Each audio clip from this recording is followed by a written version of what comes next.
हरे कृष्णा। आप सभी का स्वागत है। आप सभी को सकट चौथ की हार्दिक शुभकामनाएं। आज हम सकट चौथ की सरल पूजा विधि देखेंगे। सकट चौथ को कई नामों से जाना जाता है। तिलकुट चौथ, माघी चौथ, संकष्टी चतुर्थी, तिलकुटा चौथ, तो बहुत सारे नामों से सकट चौथ को जाना जाता है अलग अलग जगह के हिसाब से। इस दिन गणेश जी की पूजा की जाती है और यह व्रत संतानों के लिए किया जाता है, अपनी संतान की दीर्घायु के लिए, उनके अच्छे स्वास्थ्य के लिए।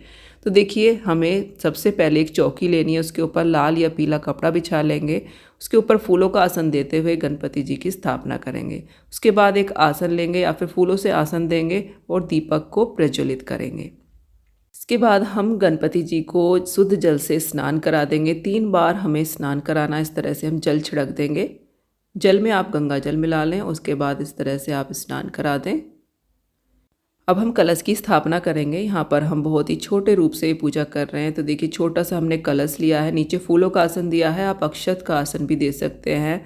कंठ पर आप कलावा जरूर बांध लें। इसके बाद हम अपने कलश पर स्वास्तिक बना लेंगे और भगवान गणेश जी को रोली से तिलक करेंगे और दीपक को भी तिलक कर देंगे।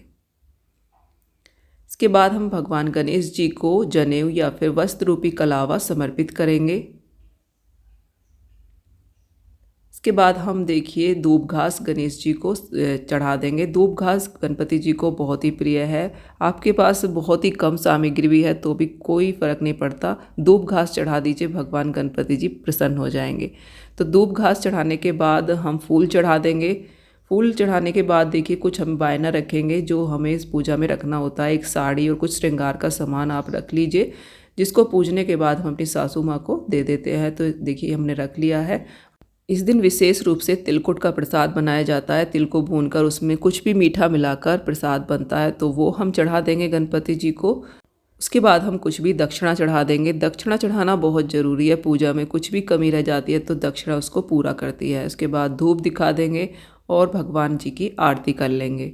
बहुत ही प्रेम पूर्वक हम भगवान गणेश जी की आरती करेंगे। इसके बाद जो भी सामान हमने पूजा, इसको जल से 3 बार फेर देंगे और इसको मंस देंगे। मंसने के बाद हम हाथ में थोड़े से तिल लेंगे और सकट चौथ की कथा सुनेंगे। सकट चौथ की कथा सुनने के बाद ये जो तिल हमने हाथ में लिए हैं, इनको हम या तो अपनी साड़ी के पल्ले में बांध लेंगे या फिर इनको संभाल के रख लीजिए, क्योंकि इन्हीं को डालकर रात को चंद्रदेव को हम जल देंगे। इसके बाद पूजा में रही कमियों के लिए क्षमा याचना करेंगे और जो जल हमने पूजा में रखा है, इसको हम सूर्यदेव भगवान को अर्घ दे देंगे। शाम को जो हम चंद्र देवता को जल देंगे, उसके लिए हम अलग से लोटा तैयार करेंगे। उसमें आप जो हमने अभी कहानी सुनी थी वो तिल डाल लीजिए, थोड़ा सा मीठा और फूल डाल के भगवान चंद्रदेव की हम पूजा कर लेंगे। तो इस तरह से बहुत ही सरल तरीके से हम सकट चौथ की पूजा कर लेंगे। अगर आप व्रत नहीं भी करते हैं तो ये सरल पूजा आप बिना व्रत के भी कर सकते हैं। शाम के समय चंद्र देवता को जल देंगे। उसके बाद व्रत रखा है तो व्रत का पारण कर लेंगे।